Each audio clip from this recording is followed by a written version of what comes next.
Hello, everybody, and welcome back to OMB Reviews. I am the critic who is a cynic. Hope you're doing well, and today we're doing a little bit of a box office preview for a few films, as we've got updated box office projections for the films Morbius, Everything Everywhere All at Once, and Sonic the Hedgehog. We, of course, also have new numbers for films like The Unbearable Weight of Massive Talent, which I know very little about, and also The Bad Guys, which same I know very little about, so I think we'll focus mostly on these updated numbers for Sonic and Morbius. So before going any further, though, into these numbers, please make sure that you smash that like button, light that fire button if you're watching over on Odyssey, and also make sure that you are subscribed to the channel with that bell notification turned on. That way you know every time a new video or live stream goes live on the channel. So blessed feast of the Annunciation. Today we talk about Morbius going down in its box office projections. Right now, according to Box Office Pro, they are actually saying it's not going to make as much as we originally thought, dropping 16%,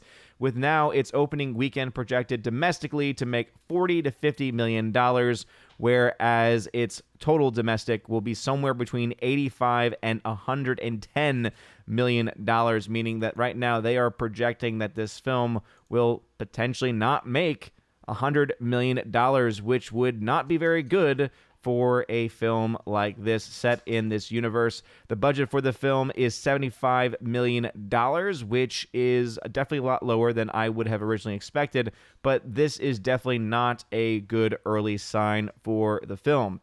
That being said, as I mentioned in a previous video, if the film is able to do at least marginally well in foreign nations or in the international market, I should say, because of its much lower budget, I would say that the film is still not necessarily in any type of danger of being a massive financial flop, at least compared to some of the other $200+ million films that we've seen as of late. If you take that $75 million production budget and you multiply it by 2.5, which is how you get to its break-even number, or its, again, roughly break-even number, it means it only needs to make $187.5 million.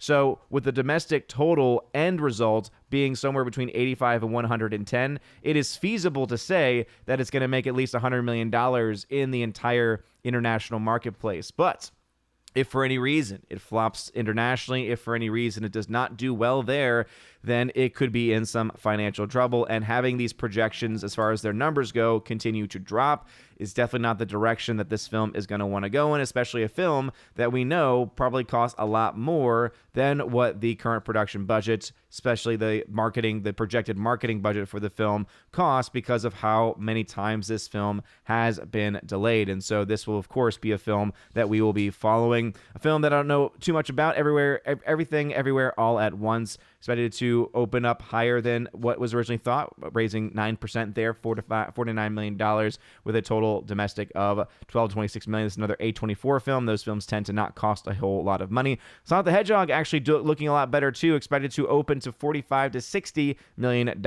projected to make $125 to $170 million still. So even though its opening weekend number has gone up, its overall domestic has not changed all that much. What does that mean? It just means that the overall hype for the film seems to be a little bit higher than what they had originally thought, but they don't suspect that the film's legs are going to hold that consistently for it to be able to reach anything higher than the 125 to 170 million in the domestic marketplace. This film obviously costing a little bit more, I believe, than Morbius. Again, we like to do things live on the channel. That way we have live reactions. So no production budget yet mentioned for this film, but we can go back to the original Sonic the Hedgehog film and see that it cost around 85 to 90 million. I imagine because of the success of that film, typically what happens is studios say, okay, great, we'll give you even more money to do even more stuff. So I would not be surprised if this second film actually cost around $100 million or more, especially since they are featuring more CGI characters than just the original Sonic. So you could actually see it be somewhere between $1 and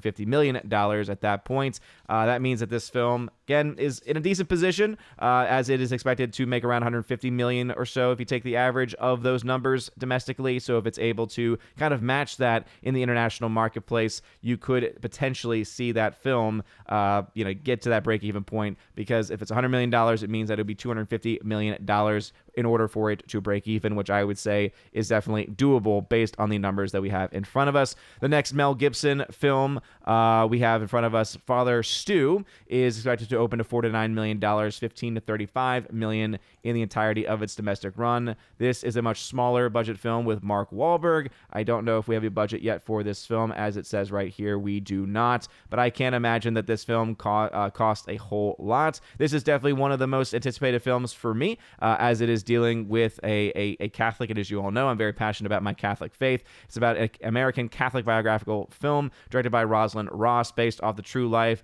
of boxer turned priest Stuart Long. So this is pretty exciting to see. It's Ross's feature directorial debut, so that'll be interesting to see, first-time director. However, having someone like, of course, Mel Gibson attached, even if he is just acting in this specific film, it does not look like he is producing the film or as a part of the writing process of it. The fact that he is just going to be there, I imagine that he is probably going to play somewhat of a mentor character behind the scenes. At least that's what I would hope, in helping them be able to create the best possible product. This film just has a really great cast. I mean, obviously Mark Wahlberg, obviously his performances can be hit and miss, but Jackie Weaver is a star. If you've never seen her before, I actually recommend one of the first films that I saw her in that kind of put her on the map for me was a film called Animal Kingdom. Go ahead and check out that film. It's very gritty. She plays kind of like the matriarch of this, almost like mob-like family. She does a very good job in it. Most people might know her more so from Silver Linings Playbook, where she also does a really, really great job. And then, of course, you do have Mel Gibson. I know there's a lot of different opinions about Mel Gibson, but I don't think anyone can deny the fact that he is an incredibly talented actor, and also I can't even say it, incredibly talented director as well. And I cannot wait to see what he's able to do with his sequel to The Passion of the Christ, focusing on the resurrection. And apparently a lot of rumors coming out that a lot of the time could actually be spent in hell, which I think could be really interesting. A lot of commentary about the state of hell, a lot of commentary about the state of sin. I think that there could be a lot of good stuff with it. So seeing this movie again, just a Catholic story, I think is always just good to see in this light, especially one where it's a story of redemption. It's a story of someone, again, turning from a boxer with a rough life, going into the priesthood, but then also the struggles that he has to go through as well. So very excited to see that film. Then Fantastic Beasts, nothing has changed as far as the projections for that film. This is a film that I do project to be a flop because the budget is humongous for this film, meaning that the break-even point is going to be somewhere between $400-500 million for the movie. And again, I just don't know necessarily if we're going to see that. We do also have, again, The Bad Guys set to come out on the 22nd, so still about a month away from this. This is a film I have not heard a whole lot about, so let's see what we got here. Let's see, Ethan Coen. And let's see, Sam Rockwell is in it. Mark Maron is in it. Awkwafina's in it. Ooh, Awkwafina. Zazie Beetz. Oh, man. Lily. Okay. Lily sings in the movie. Okay. I have no interest in seeing this. Don't go see it.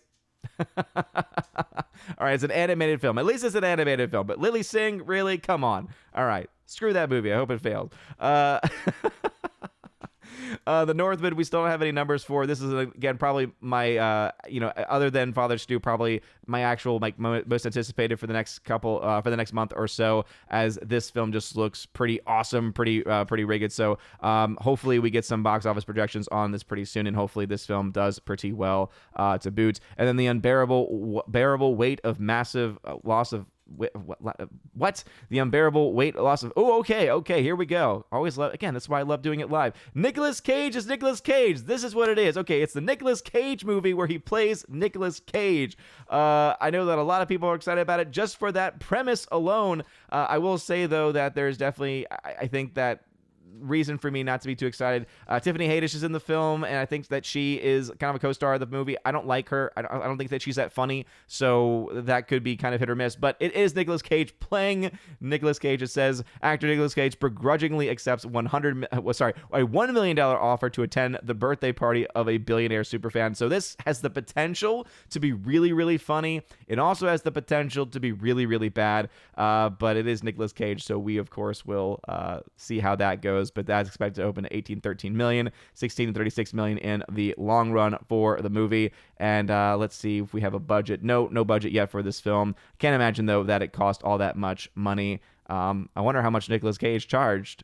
to play himself in the film. Anyway, what are y'all's thoughts about these new movies that are projected right now? And also, what do you think about the updates to Morbius and Sonic the Hedgehog 2? Morbius, as I said before, as long as it makes $100 million or so in the international market, it's pretty safe at this point because of its $75 million production budget. Again, I kind of just don't believe that, to be perfectly honest. So I'm kind of going to be interested to see if they update those numbers at all to be a little bit higher. But hey, if that is the amount of money they spent on the film, even if they did spend a little bit more on marketing, it still definitely has a very good chance of breaking even. So what are your thoughts about Morbius? What are your thoughts about Sonic the Hedgehog 2? I know a lot of people are excited about it. I'm personally not all that excited because again, first one was great because Jeff Fowler listened to the fans and that was awesome. It was worth supporting, but I just don't really care much for the live-action Sonic movies in general. And then what are y'all's thoughts about Father Stu or any other films I mentioned in the comment section down below? If you like this video, smash that like button, lap that fire button over on Odyssey. You're all amazing and beautiful people. Hope you all have a wonderful rest of your day. And as always, God bless.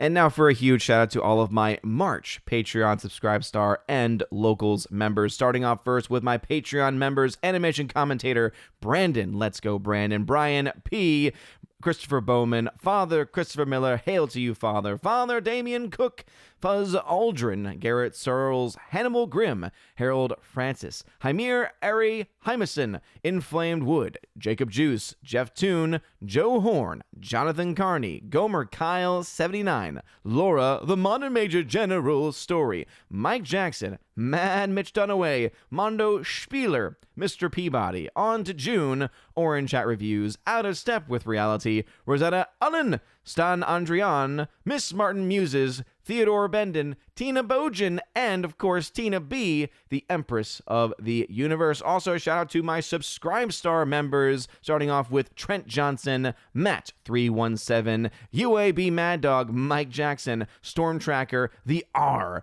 Nosferatu Gatsu, Stan 4, John B, Mr. Roy, Glinzer, J. Alex McCarthy Jr., Dean Heiss / the new number 2, J-Rod the Beer Guru, and ZK-Man. And a final shout out to my Locals members, Kara Tharp, UAB Mad Dog, Mike Jackson, and Robert Barnes. And lastly, a huge shout out to my newest Locals member, Brett D90.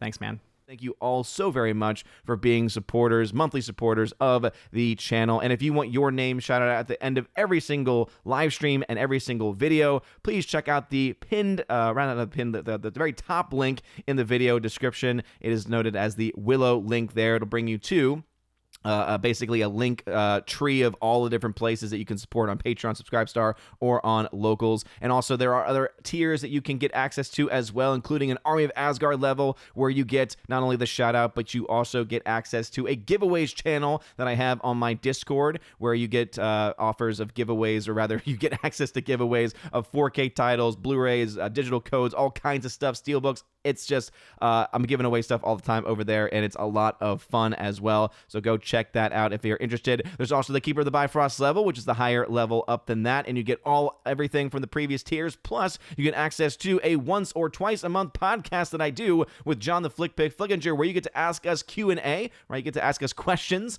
any question that you like, movie or non-movie related. We will answer them once, maybe twice a month. We're trying to work on a second opportunity for us to have a show, but right now it's at least once a month. So again, you get access with that with the Keep It the Bifrost level. And then there is the Chosen of Valhalla level, the very premium level, where you get access to all of those things. Plus, you get to be featured on the channel once a month with me and the other Chosen members, where we talk about movies and stuff. Anything really that the Chosen want to talk about. And it's always a very fun discussion. We usually have about 3.5 hour discussion. So again, that's what you get access to at the Chosen of Valhalla level. Also, you get a free t-shirt during your first month. All you need to do is just let me know what t-shirt you want from the store, and also their size, location, etc. And I send those out anywhere in the world. Anyway, you guys are all amazing and beautiful people. Thank you all so very much again for your love and for your support. Have a wonderful rest of your day. And as always, God bless.